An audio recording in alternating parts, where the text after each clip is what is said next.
Bem, meus queridos, nós vamos tratar de um assunto muito interessante.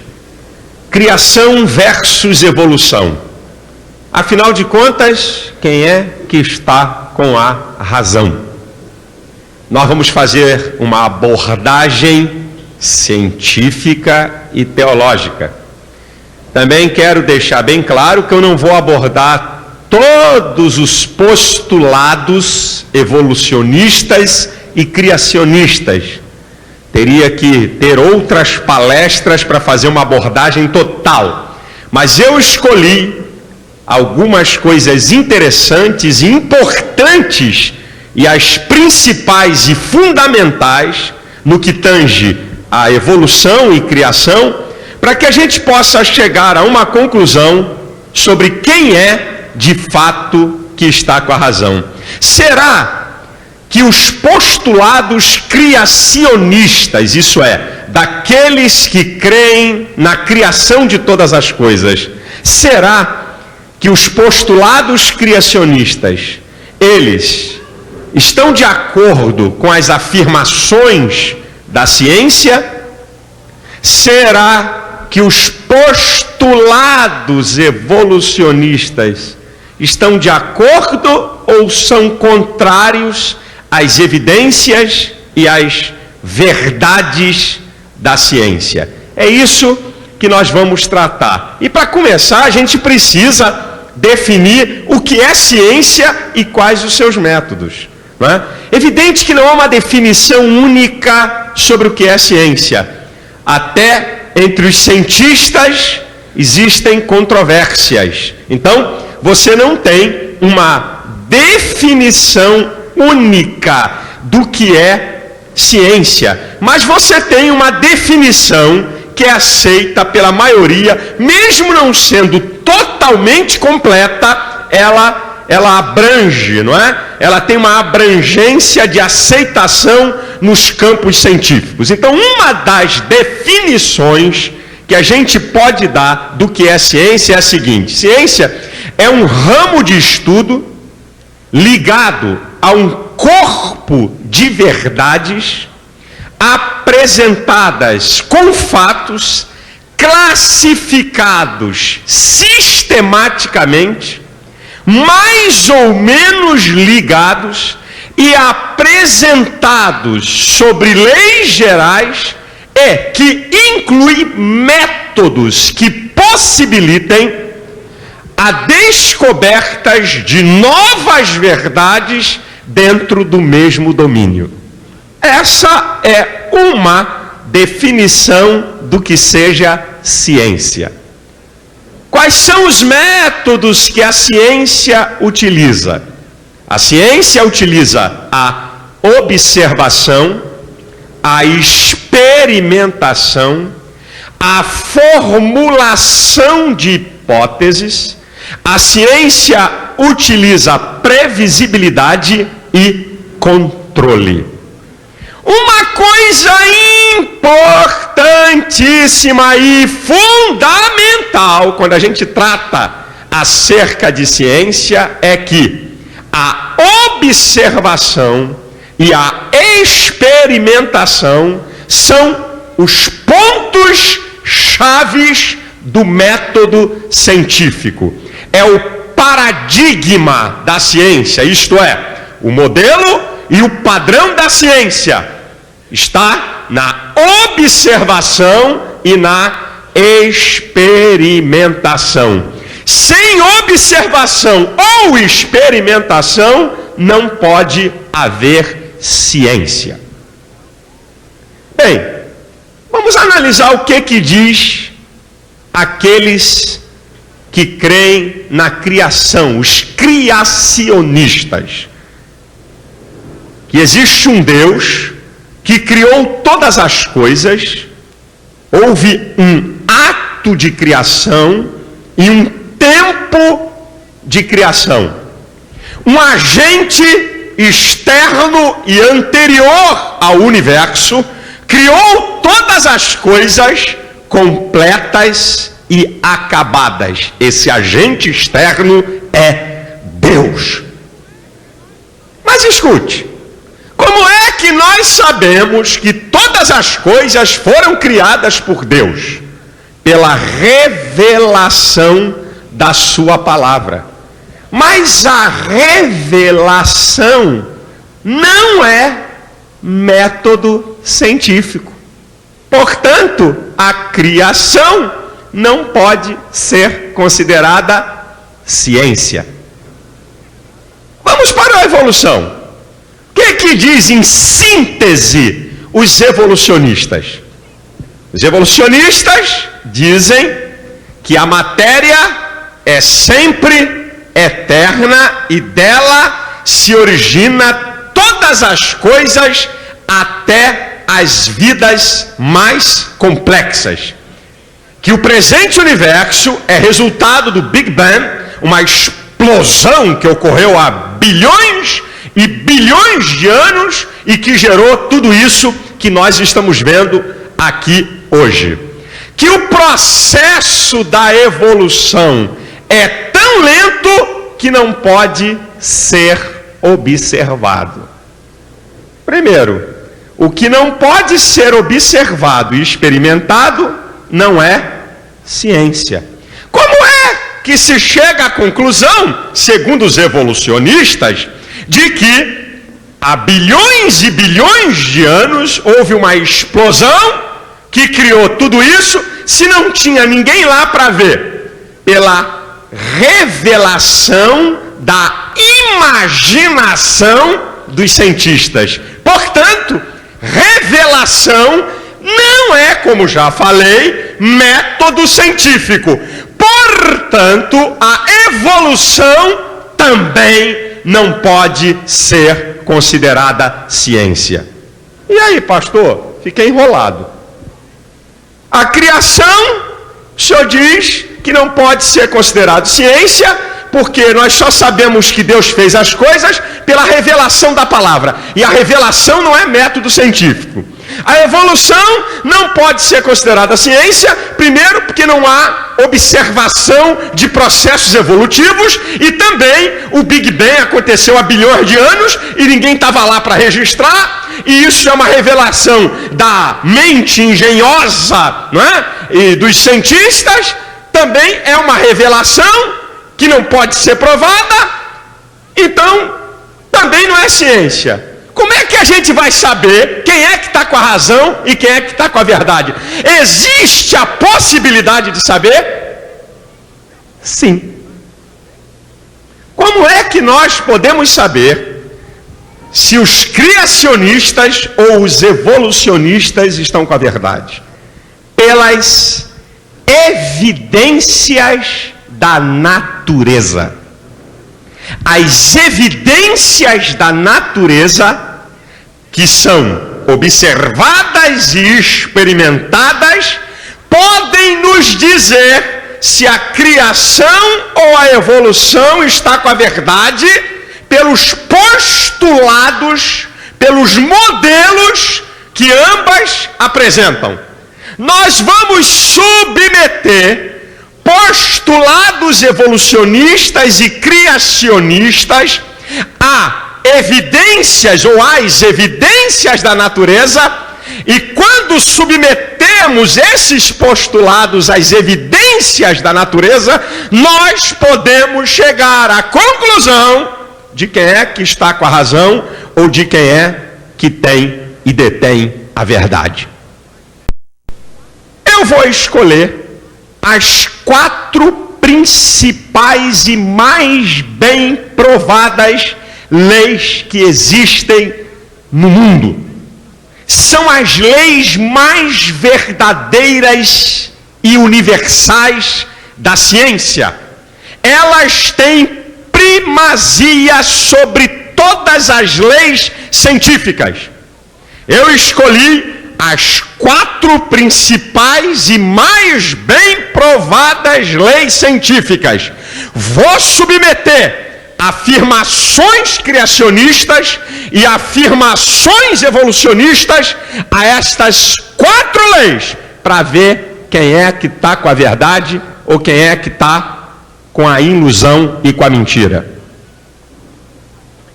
A primeira lei que eu quero apresentar é o seguinte: há 300 anos atrás, as pessoas pensavam que pedras em noite de tempestade se transformavam em sapos. Celeiros de milho, também em noite de tempestade, se transformavam em ratos. Carne apodrecida se transformava em vermes. Até que gênios como Pasteur e Head descobriram a lei da biogênese, comprovada como uma das principais leis da ciência. A lei da biogênese diz que vida somente provém de vida e que um organismo vivo provém de outro semelhante. Isso é uma lei das mais bem provadas da ciência, a lei da biogênese. Vamos submeter o postulado criacionista e evolucionista a essa lei. Vamos lá, os evolucionistas. A matéria inanimada, inorgânica, produz vida e até forma ou formas complexas. Enquanto houver lei de biogênese, não pode. O inorgânico não pode produzir o orgânico. A matéria inanimada não pode produzir vida. É a primeira bomba em cima deles. Porque se a matéria inorgânica é a mãe de todas as coisas, a lei da biogênese diz que o inanimado não pode produzir o animado. O que não tem vida não pode produzir o que tem vida. Só organismo vivo produz vida. Então, já estamos com 1-0 logo de saída. Mas vamos submeter o postulado criacionista dentro da lei da biogênese. Um Deus vivo criou seres vivos. Correto? Sem nenhum problema, sem nenhuma contradição. Um Deus vivo cria seres vivos semelhantes. Gênesis 1:26. Façamos o homem à nossa imagem e semelhança. Um ser vivo cria seres vivos semelhantes. O postulado criacionista está em gênero, número e grau de acordo com a lei da biogênese. 1-0 para nós. Agora eu vou escolher mais duas leis. E essas duas leis que eu vou falar aqui, elas governam todos os processos naturais. A primeira lei da termodinâmica, que é chamada a lei da conservação da energia, diz que a energia não pode ser criada nem destruída e que a quantidade total de energia no universo é sempre a mesma, que a energia pode tomar várias formas, inclusive a massa, e que você pode transformar de uma forma para outra. Isso aqui é a primeira lei da termodinâmica. Vamos submeter o postulado evolucionista à lei da termodinâmica. Diz que a energia ainda está em expansão, em evolução. Enquanto tiver a primeira lei da termodinâmica em vigência, não pode, em hipótese alguma, haver de jeito nenhum evolução, porque a quantidade total de energia é sempre a mesma. Não está havendo produção de energia, nem evolução de energia. Portanto, o postulado evolucionista é diametralmente oposto ao que diz a primeira lei da termodinâmica. Agora vamos submeter o postulado criacionista dentro da primeira lei da termodinâmica. Deus fez todas as coisas completas e acabadas. Perfeito.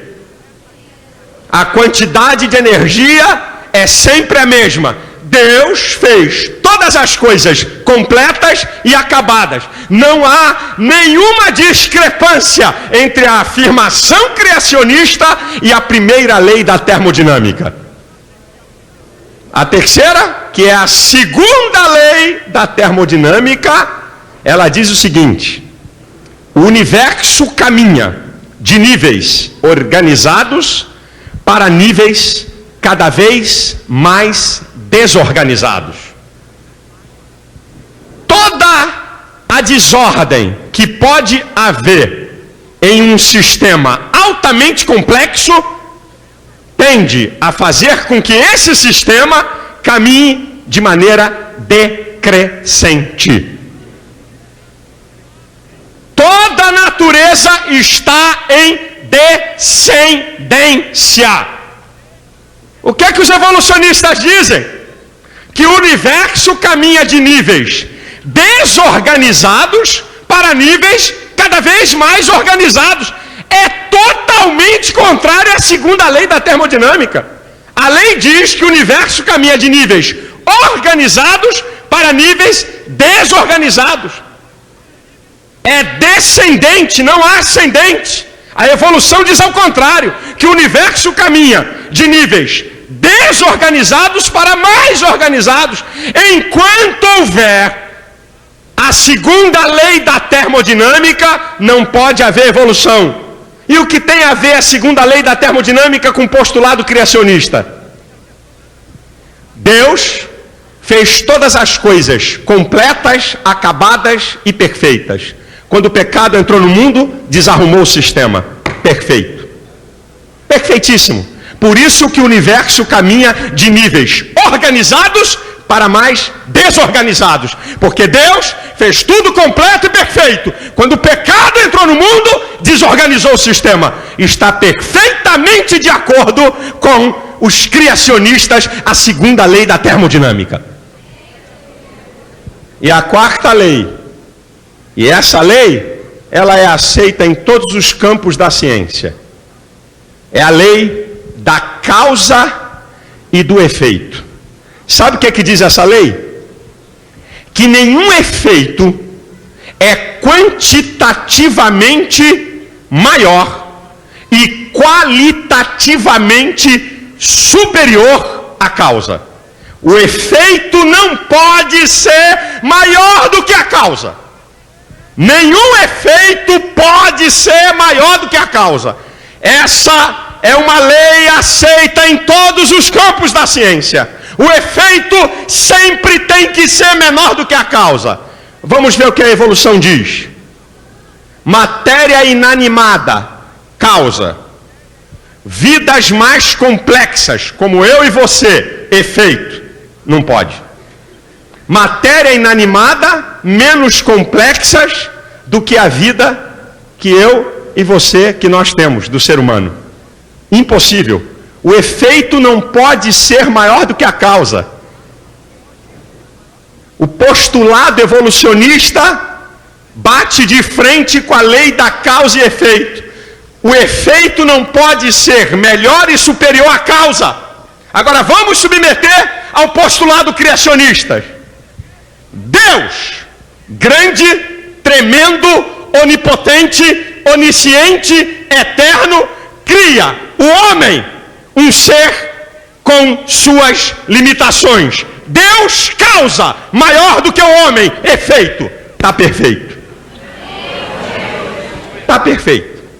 Deus a causa maior do que o homem, efeito. O postulado criacionista está de acordo com a quarta lei que eu acabo de dizer, a lei da causa e efeito. É de goleada, meu irmão. Não deram para fazer nenhum golzinho.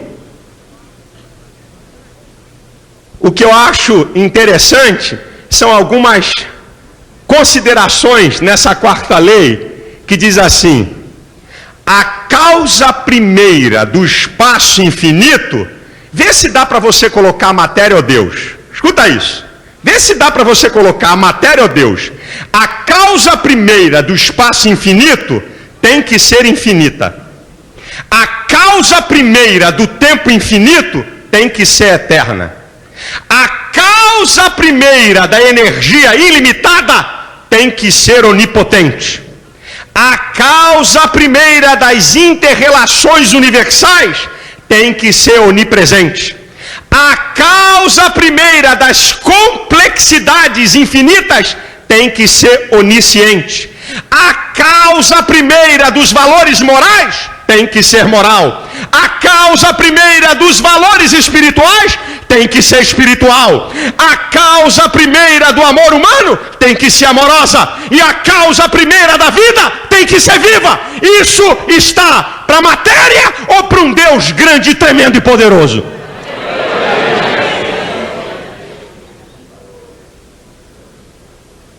Você quer ver outras duas considerações do que dizem os evolucionistas e os criacionistas?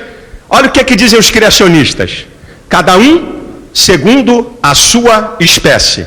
Gato só pode dar gato, cachorro só pode dar cachorro. Se você tentar cruzar espécies diferentes, o ser que nascer, o produto que nascer do cruzamento de espécies diferentes não tem capacidade de autorreprodução. Isso é uma afirmativa científica. Cada um segundo a sua espécie. O que é que dizem os evolucionistas? De que a partir da matéria inorgânica, sabe, por uma questão de escolha natural, obra do acaso, através de mutações, seleção natural, através de transmutação de espécies, se chegaram às formas de vidas mais complexas. E Darwin, o pai da evolução, em seu livro A Origem das Espécies, ele declara que os registros fósseis vão poder dizer que realmente houve uma evolução de espécies e que o homem e o macaco são originários de um mesmo ser, de um mesmo ancestral. O que são os fósseis?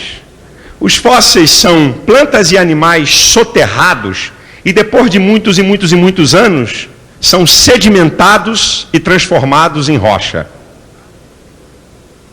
A primeira bomba do registro fóssil na teoria da evolução é a seguinte: se houvesse evolução, escute bem, se houvesse evolução, o registro fóssil teria que ser assim: formas de vidas menos complexas, mais antigas do que formas de vida mais complexas. Você está entendendo? Houve evolução? Evolução fala de crescimento, de desenvolvimento. Significa que o que é menos desenvolvido tem que ser mais antigo do que é mais desenvolvido. Entenderam? Entendeu, irmão? Perfeito?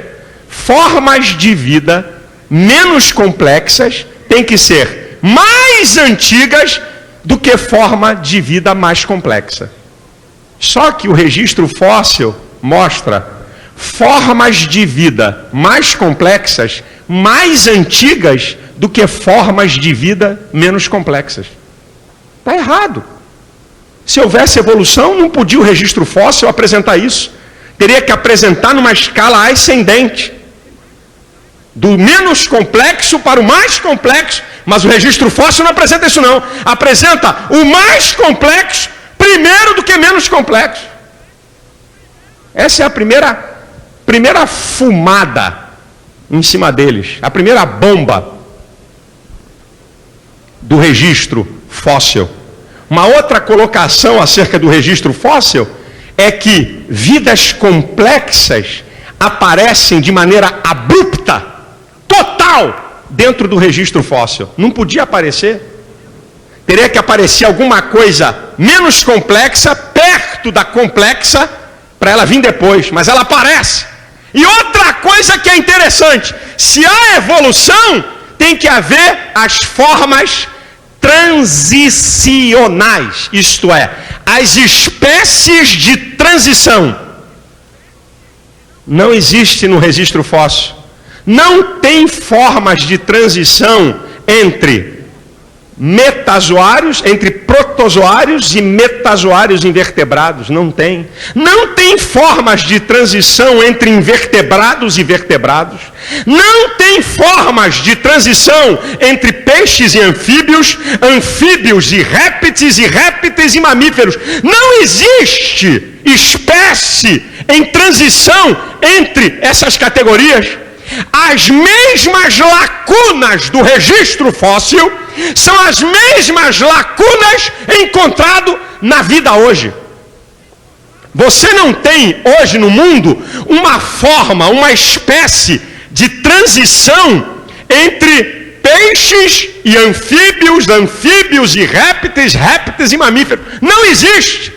A mesma lacuna que existe na vida hoje é a mesma lacuna que está lá no registro fóssil. Cadê a evolução? E dos símios? Primata, homem macaco. Já viu as fotos? Aparece um cara assim primeiro, depois assim, depois assim e depois assim. Uma filhinha, já viu essas fotos na televisão ou em livro? Parece um cara com cara de macaco. Aí ele vai, né? Parece ele dobrado. Aí ele vai ficando em pé, até chegar no homem moderno.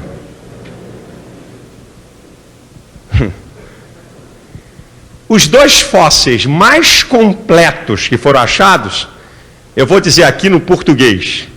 O nome no português que fica mais fácil, até para mim. Não é nem para você. É chamado do homem de Neandertal. Estou certo, Vicente? Não é isso mesmo? É chamado homem de Neandertal. É o seguinte, foram achados fósseis, são os mais completos. Durante muito tempo se pensava que ele era o primeiro símio, o primeiro primata da escala evolutiva. Mais tarde se descobriu que ele era tão humano como qualquer um de nós, que a única diferença é que ele sofria de raquitismo. Só isso. Depois, ainda teve um detalhe. Mais tarde descobriram esqueleto humano, como eu e você, mais antigo do que esse. Aí acabou de chutar o balde. O outro fóssil encontrado é chamado homem de Cro-Magnon.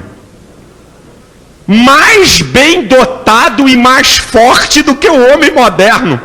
Com uma capacidade cerebral maior do que o homem moderno. Cadê a evolução, meu filho? Onde é que ela está?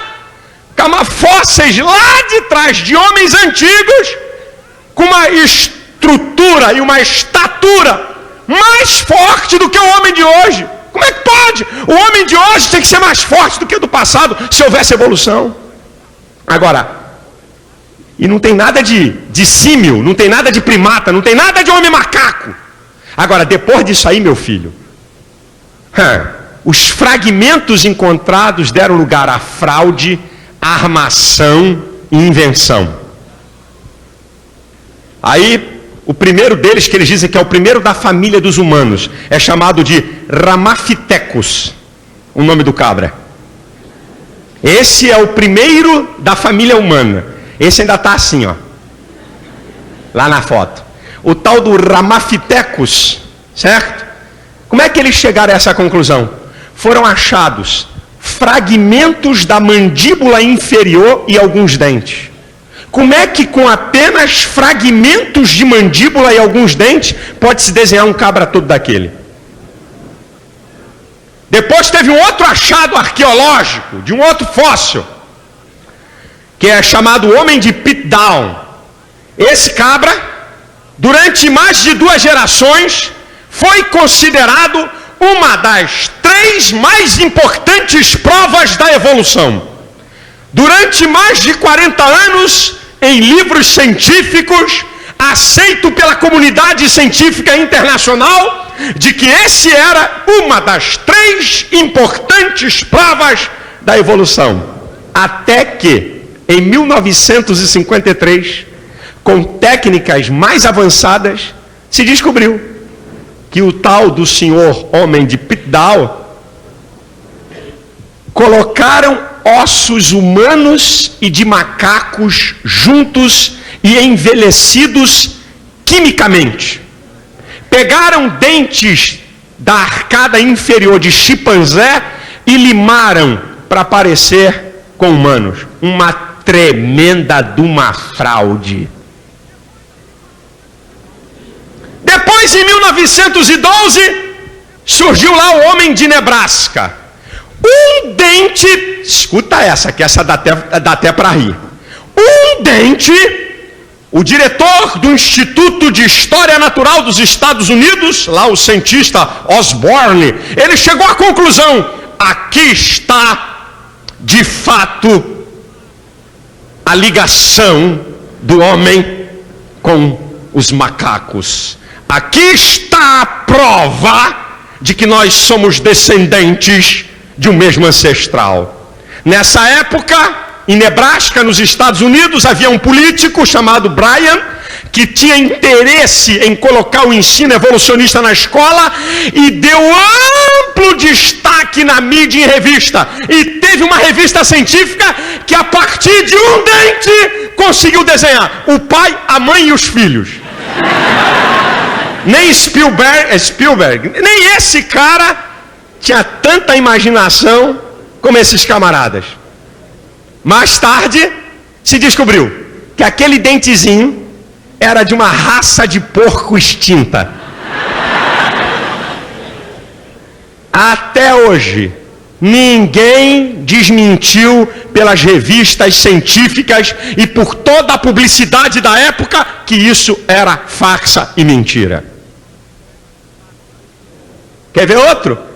Homem de Pequim, visto por alguns, e só por alguns, porque nunca mais ninguém viu.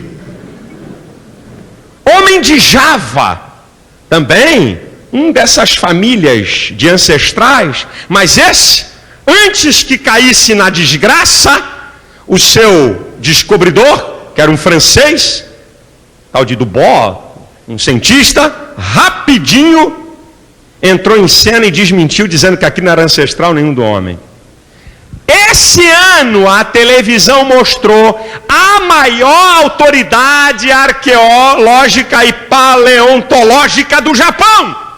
A maior autoridade foi pega enterrando peças em um terreno para dizer que tinha feito uma descoberta científica arqueológica. Isso saiu esse ano. Quem viu o jornal O Globo, quem viu o Jornal Nacional, a maior autoridade japonesa.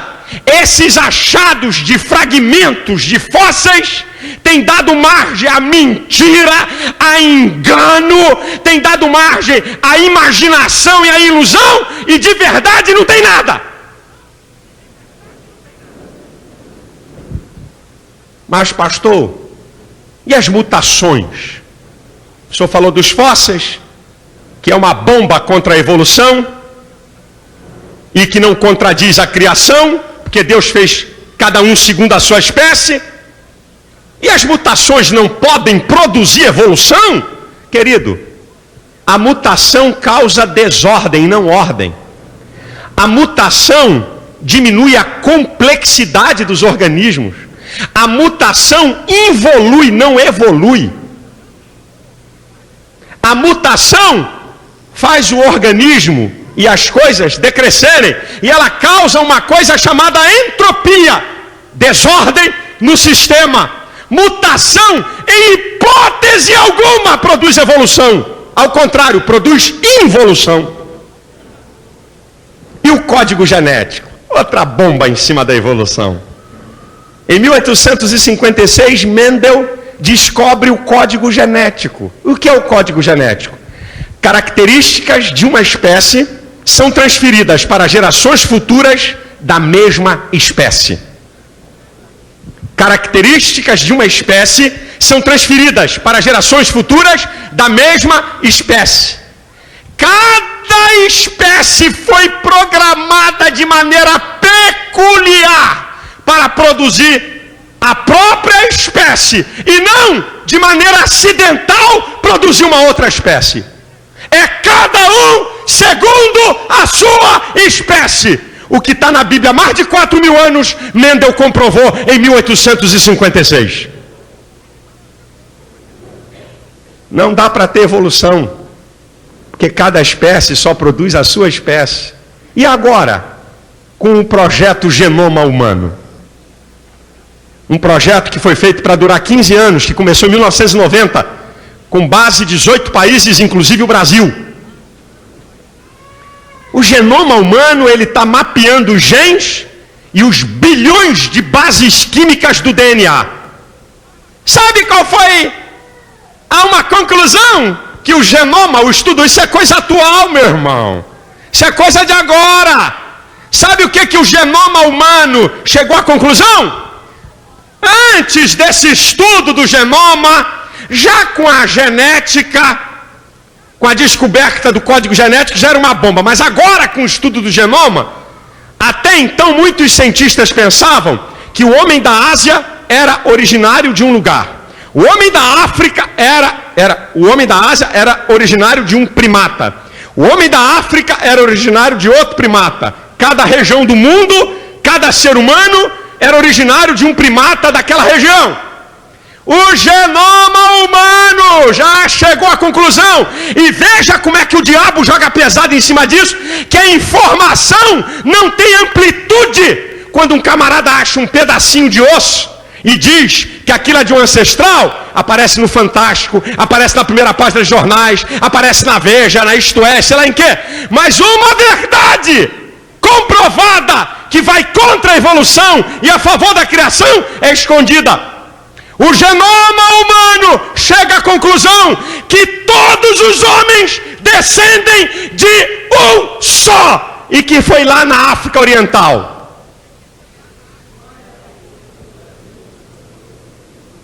O que é que a criação diz? Que Deus fez Adão. A partir dele veio todos os homens. Jornal O Globo, 25 de dezembro de 2002.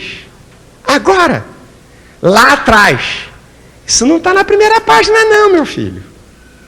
Está aqui. Ciência e vida. O verdadeiro Adão viveu na África. Cientistas sustentam que a humanidade descende de um ancestral comum. Aleluia! A Bíblia é a verdade.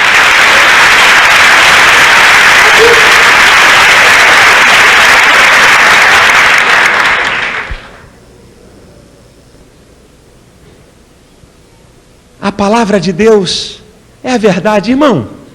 A questão é se você, amigo, quer crer que tudo isso que está aí é obra do acaso, ou se o que está aí é engenhosidade e plano deliberado de um Criador. Veja as provas da natureza, o que elas dizem. Vê se dá para você achar se isso é obra do acaso ou é plano de criação. Você quer ver? A rotação, que é o que a Terra dá uma volta em torno do seu próprio eixo, dura 24 horas. Se o tempo de rotação fosse diminuído em 1/10, os dias seriam 10 vezes mais longos e a noite 10 vezes mais longa. Se a rotação fosse diminuída em 1/10, com isso, durante o dia, o sol queimaria toda a vegetação e o que sobrou seria morto pela noite, pelo gelo da noite. É obra do acaso a rotação ter 24 horas? O planeta Terra está a uma distância. O planeta Terra está a uma distância adequada do Sol para a vida animal e vegetal. Se o planeta Terra tivesse a distância de Vênus e Mercúrio, toda a vida seria torrada. E se o planeta Terra tivesse na distância de Marte e Plutão, que é para o Sol, seria tão congelada que não poderia ter vida. É obra do acaso a distância da Terra para o Sol? A atmosfera, ela possui uma espessura ideal para suportar os milhões de meteoritos, de chuvas de meteoritos que penetram nela, a uma velocidade de 45 quilômetros por segundo. Se você quiser ter uma ideia do que é isso, multiplica 45 por 3.600 para você ver quanto é que isso é por hora. Porque nós temos ideia de hora, 100 km por hora, 200 km por hora. Eu estou falando que o meteorito penetra na atmosfera a uma velocidade de 45 km por segundo, é uma velocidade espantosa. Se a atmosfera não tivesse a densidade que ela tem, o planeta Terra todo dia receberia um bombardeio de meteorito e mataria toda a vida animal e vegetal. Você acha que a densidade da atmosfera é obra do acaso para suportar isso?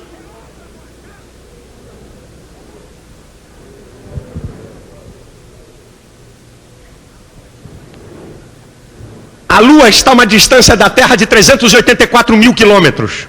Se a Lua estivesse a 80 mil quilômetros da Terra, as marés, que hoje são inofensivas, inundariam o planeta Terra 2 vezes ao dia. Isso é obra do acaso, a distância da Lua para a Terra? Se a Terra tivesse o mesmo tamanho da Lua, o seu diâmetro fosse igual ao da Lua, a Terra não teria capacidade gravitacional para segurar as águas, e nem tampouco a atmosfera. Você acha que isso é obra do acaso? Se o diâmetro da Terra fosse dobrado, isso é, se a Terra tivesse o tamanho dobrado do que tem, a pressão atmosférica seria tão violenta que dificilmente poderia haver vida aqui. Você acha que é obra do acaso o tamanho exato do planeta Terra? Escuta essa aqui, meu irmão. Só o código genético de uma ameba, não é aquele teu colega que tu chama de ameba, não. Estou falando do código genético de uma ameba. Só o código genético de uma ameba tem informações para preencher mais de 1000 vezes a enciclopédia britânica. Só o código genético de uma ameba. A estrutura mais complexa do universo é o cérebro humano. Ele possui 100 bilhões de células que têm entre 10 mil a 100 mil ramificações interligadas entre elas. O total de ligações no teu cérebro é de 1 quadrilhão, 10 elevado a 15. O cérebro pesa 1,3 kg. Tem alguém que pode pesar um pouquinho mais, dependendo do tamanho da criança.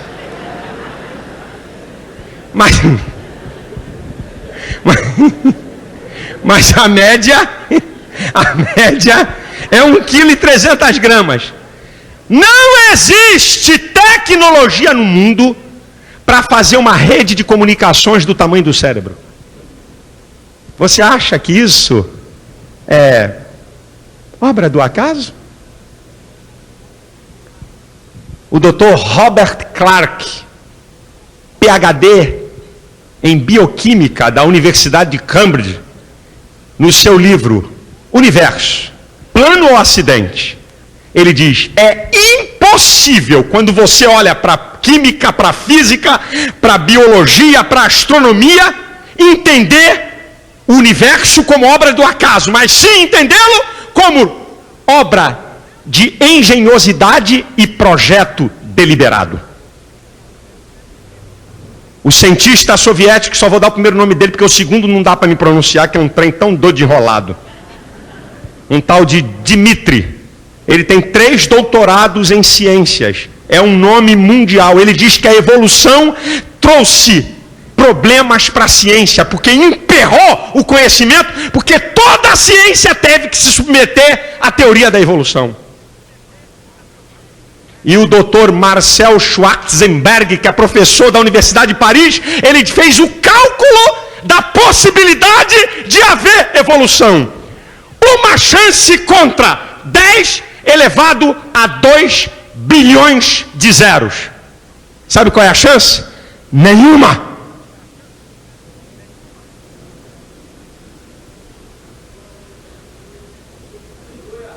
Sabe por quê, irmãos? Porque tudo que está aí não é obra do acaso.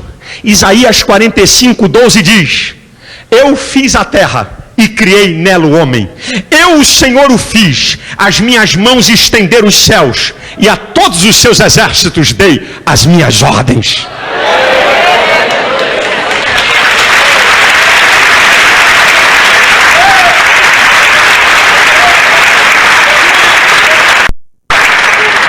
O universo não é obra do acaso. O universo é projeto de um Deus tremendo, poderoso, incomparável, absoluto. Se Deus fez todas as coisas, e se Deus é verdadeiro e real, então a Bíblia é a palavra de Deus. E se ela é a palavra de Deus, ela tem que ser a verdade. Então, todas as verdades científicas escritas nesse livro têm que ser comprovadas. Senão é mentira. Vamos ver algumas? Você sabe que ciência, verdades de hoje, amanhã são mentiras, porque são descobertas novas coisas. Todas as verdades científicas da Bíblia, que tem 4.000, 5.000, 3.000, 2.000 anos, nenhuma delas até hoje foi jogada por terra. Sabe por quê? Porque quem criou todas as coisas criou as leis. Vamos ver uma verdade científica da Bíblia? Uma. Em Gênesis capítulo 1 diz assim, que no primeiro dia Deus fez a luz. No quarto dia Deus fez o sol. Até há pouco tempo se acreditava que a luz era produto de astros. Mas a moderna cosmologia comprovou que a luz é uma unidade mais antiga e independente dos astros. Esse é um dos mais fantásticos insights da Bíblia sobre a ciência.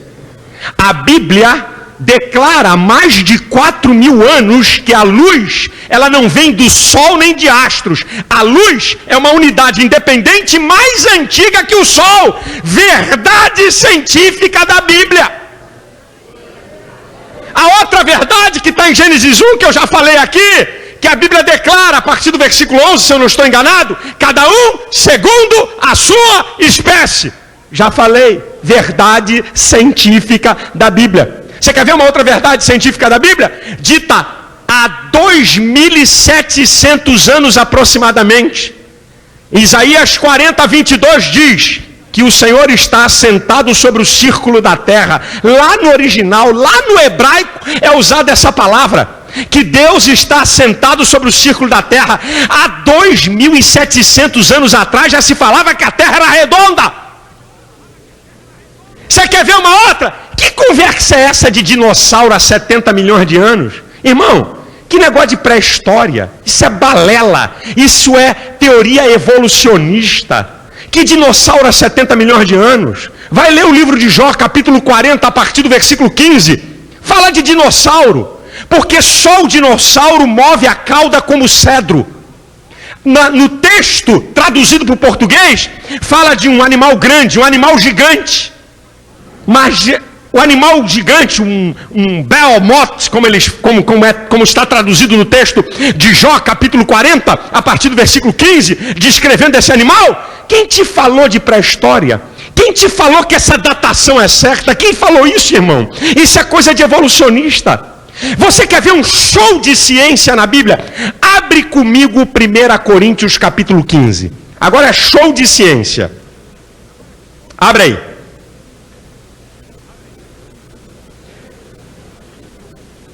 1 Coríntios capítulo 15. Abre aí, por favor. Versículo 38.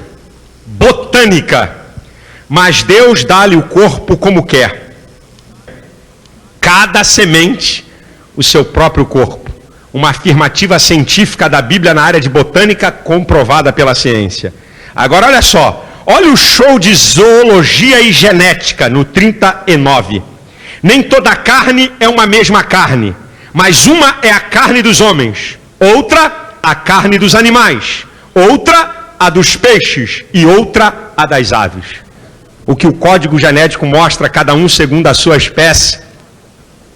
Show de zoologia e de genética. Você quer ver agora? É show de astronomia, o 40 e 41.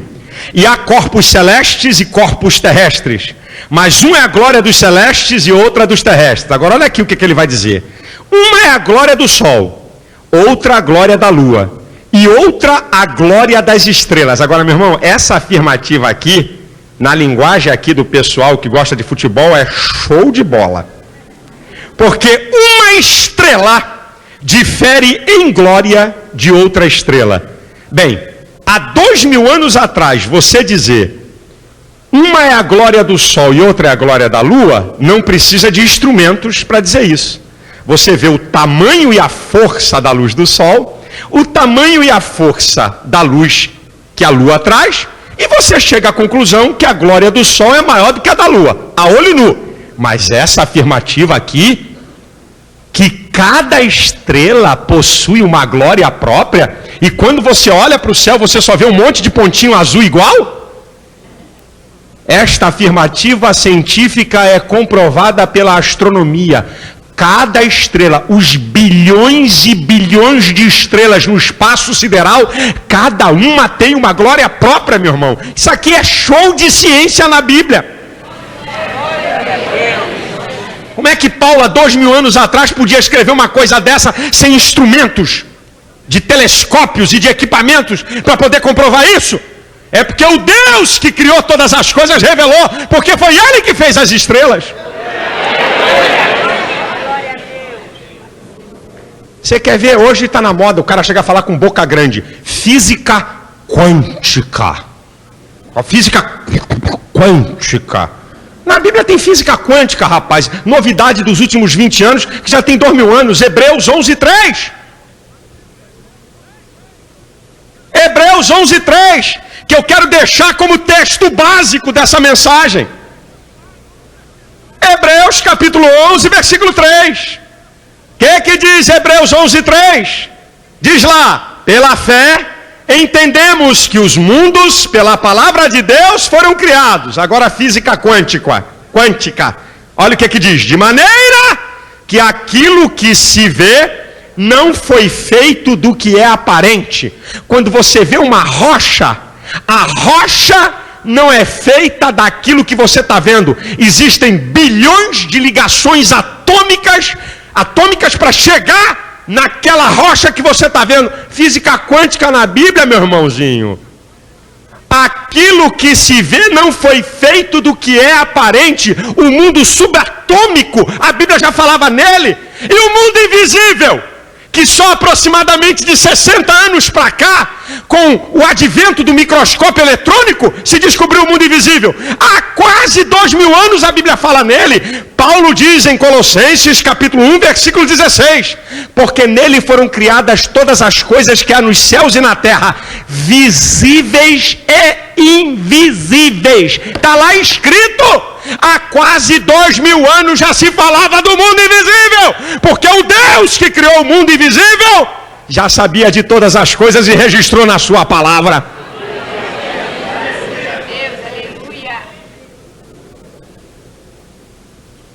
Eu podia continuar, porque a Bíblia tem um show de ciência, onde nenhuma verdade científica da Bíblia foi contraditada até agora. E nunca vai ser, porque esse aqui é o manual do fabricante, esse aqui é o manual daquele que fez o homem e fez todas as coisas. Sabe, irmãos, se você tentar submeter o postulado evolucionista, os principais postulados evolucionistas, se você quiser testá-los ou observá-los, você vai ver que é uma fraude. É impossível se testar e observar os principais postulados evolucionistas. Olha só o que eles dizem. Formas de vida inicial de organismos desconhecidos. Através de produtos químicos desconhecidos. Numa atmosfera de composição desconhecida, sob condições desconhecidas, que cresceram numa escala evolutiva desconhecida, por processos desconhecidos, com evidências desconhecidas. A biociência prova que é impossível haver evolução As geociências provam que nunca houve evolução no passado e toda a verdade científica baseada em leis físicas dizem que é impossível haver evolução. O que está em jogo, meu amado, é se você crê num Deus onipotente, tremendo, poderoso, que criou todas as coisas, ou se você crê na onipotência da matéria. E me perdoe dizer para você, você vai ter que ter mais fé para crer na evolução do que para crer na criação. Porque o camarada, para crer que houve evolução, ele tem que crer que a matéria inorgânica é a mãe de todas as coisas. Ele vai ter que crer que de maneira aleatória tudo isso surgiu. Vai ter que ter mais fé na evolução, para você crer, do que ter fé que um ser superior, tremendo, poderoso pelo seu poder, criou todas essas coisas debaixo de leis e de regras.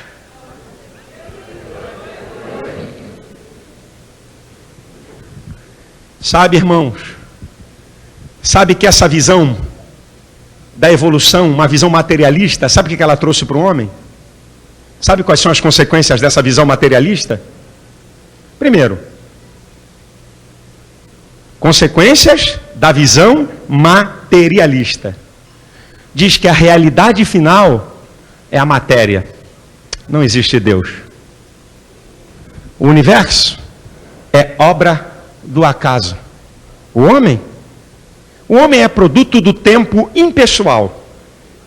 Mais matéria, mais acaso. Não tem valores nem dignidade eterna. Moralidade? Cada um tem o seu próprio padrão moral. A moralidade é relativizada. Você tem as suas escalas de valores conforme o seu interesse. Pós-vida? Morreu? Findou-se. Acabou. Sabe quais são as consequências?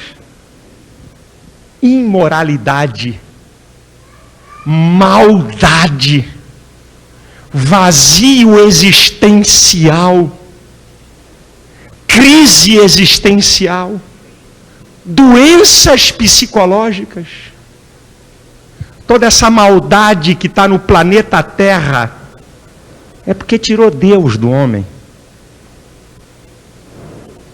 Tirou os limites de Deus, o homem se torna insaciável. E quando ele se torna insaciável, ele é capaz de fazer qualquer coisa, porque afinal de contas ele não tem que prestar conta com ninguém, porque ele é produto de alguma porcaria, de alguma matéria. Agora eu quero dizer para você que a visão criacionista, ela também traz algumas coisas.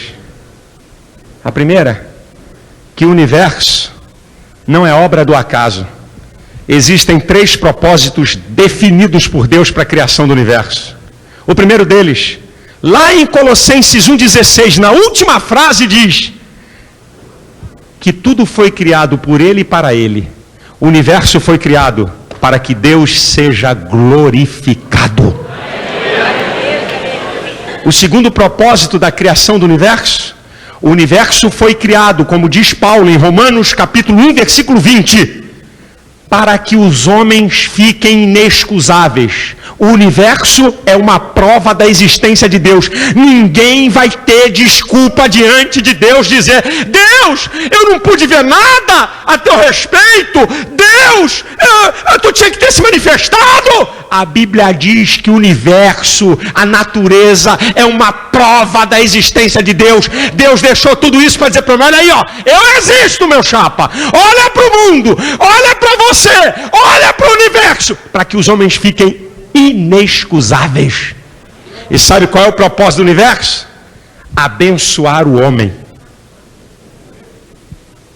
Se você pegar Gênesis capítulo 1, do versículo 14 ao 18, você vai ver que as estrelas, que os luminares foram todos criados em favor do homem. E deixa eu abrir um parênteses aqui: que extraterrestre patavina nenhuma, que crente acreditando em ET, conversa fiada é essa? Que vida em outros planetas, que babuzeira é essa? Porque se tem vida em outro planeta, a Bíblia é um livro de segunda classe e você é uma criatura de segunda classe, porque tem coisa mais perfeita. Sabe o que está vinculado? Extraterrestre, OVNIs, com demoniologia. Satanás que se transfigura em anjo de luz, ele pode adquirir a forma que ele quer para enganar as pessoas. Deus fez tudo isso para abençoar você, e as leis físicas dizem isso.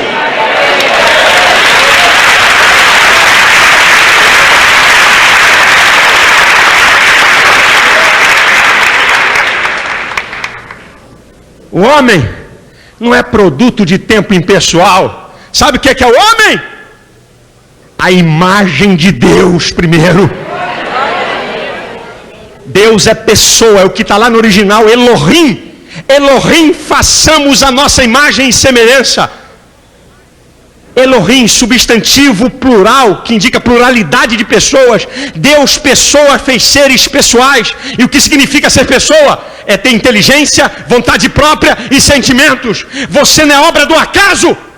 Você é semelhança de Deus. Você é a coroa da criação de Deus. E sabe por que você foi feito? Tirando de Isaías 61:3, lá da última parte desse versículo, diz que nós somos árvores de justiça, plantação do Senhor, para louvor da sua glória. Você foi feito para Deus ser exaltado e ser glorificado, meu irmão.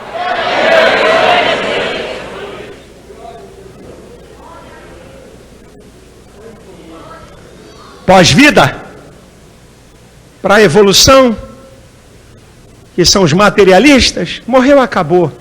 Na Bíblia, qual é o textuário da Bíblia de João 3,16? Porque Deus amou o mundo de tal maneira que deu o seu Filho unigênito para que todo aquele que nele creia não pereça, mas tenha vida eterna. Apocalipse capítulo 21 está descrevendo o dia da eternidade, o começo do dia da eternidade.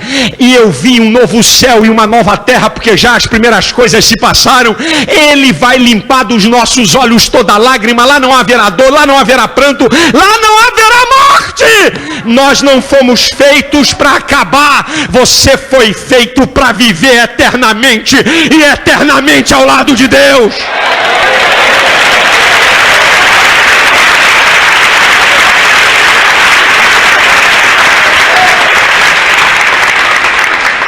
A realidade final é a matéria. Segundo os materialistas, os evolucionistas, a realidade final é Deus. O Salmo 19 diz: os céus manifestam a glória de Deus, e o firmamento anuncia as obras das suas mãos. O Salmo 24 diz: do Senhor é a terra, a sua plenitude, o mundo e os que neles habitam. Jeremias capítulo 32, versículo 17 diz: ah, Senhor Jeová, tu fizestes os céus e a terra com teu grande poder e com braço estendido, coisa nenhuma te é maravilhosa. A realidade final é Deus. O Salmo 86, versículo 8 e 10 diz: entre os deuses não há semelhante a ti, nem obra como as tuas, porque tu és grande e opera maravilhas, só tu és Deus. O Salmo 89, versículo 13 diz: porque tu tens um braço poderoso, forte é a tua mão e elevada é a tua destra. O Salmo 33, versículo 9 diz: falou e tudo apareceu, mandou e logo tudo se fez. E eu repito Isaías 45:12: eu fiz a terra e criei nela o homem, eu, o Senhor, o fiz. As minhas mãos estenderam os céus e a todos os seus exércitos dei as minhas ordens. Pastor, como é que tudo isso é sustentado?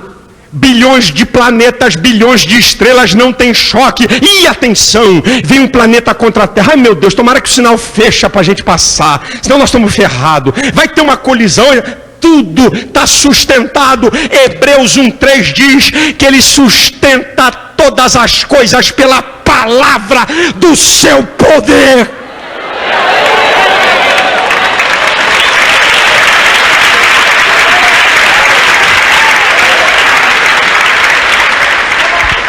A teoria da evolução sempre vai ser teoria e é o maior engodo científico da história.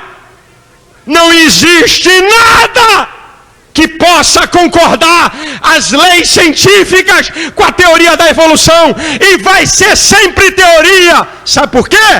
Porque existe um Deus tremendo, poderoso, maravilhoso e incomparável. E sabe qual é a consequência para aqueles que acreditam em Deus? Primeiro, é que há um reencontro da criatura com o Criador. Segundo lugar, é que o ser humano passa a ter alegria, prazer de viver e esperança. Terceiro lugar, o ser humano que crê que Deus fez todas as coisas e que ele é criatura de Deus, ele tem autoestima. Ele sabe de onde veio, sabe quem é e sabe para onde vai. E o conhecimento da criação, sabe o que traz? Libertação. E conhecereis a verdade, e a verdade vos libertará. Vai libertar da crendice, vai libertar do materialismo, vai libertar desse existencialismo, dessa deidade do homem. O homem pensa que é Deus, mas qualquer probleminha ele entra em crise. O homem pensa que é Deus, mas dá tiro na cabeça quando não encontra a saída para o problema. O homem pensa que é Deus, mas se depara com pequenos problemas que neutralizam toda a sua vida. Eu quero dizer para você que existe um Deus tremendo e poderoso que está interessado na tua vida e que quer fazer você ser uma pessoa feliz.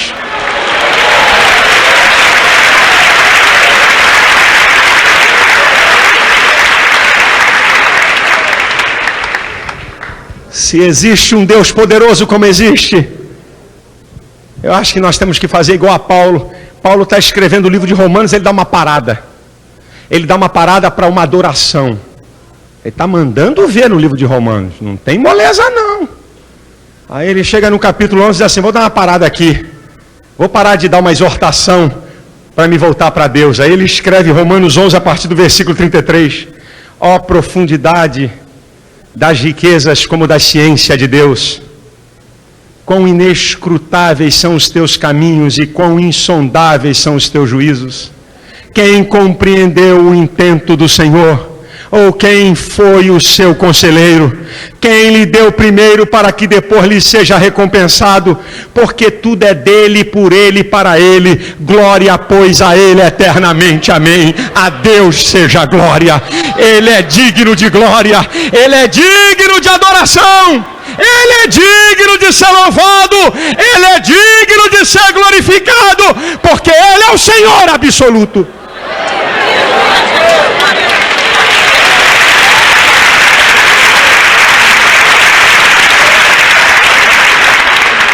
Sabe, querido, quando você reconhece um Deus soberano, o conceito de moralidade não é mais relativo, ele é absoluto. Ele está submetido ao caráter imutável de Deus. Eu cansei de estudar na universidade, de ver professor falar que o ser humano sem limites se torna insaciável. Com Deus, Deus dá limites, diz assim: olha aqui meu chapa, você vai ter que prestar conta comigo. Não pensa que você é o dono da cocada não. Não pensa que você é o dono da verdade, não. Existe uma moral absoluta que disciplina, que dá limite ao homem. É isso que Deus traz. É por isso que essa sociedade caminha para a miséria e para o caos. Porque tiraram Deus. Mas nós estamos aqui nessa manhã dizendo: a glória é tua, Senhor. Tu és digno de honra, porque tu és real, tu és vivo, tu habita em mim, tu mora no meu coração. Tu és um Deus grande, tremendo, incomparável, maravilhoso. Não há Deus tão grande como tu.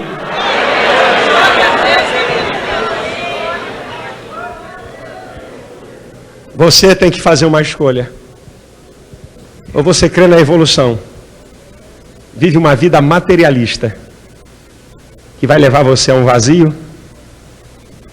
Ou você crê na criação, que está sustentada por todas as evidências da natureza, de que existe um Deus acima de tudo e de todos, absoluto, que você vai ter que prestar conta com Ele, e que ama você, e que quer cuidar de você? A Deus seja a glória.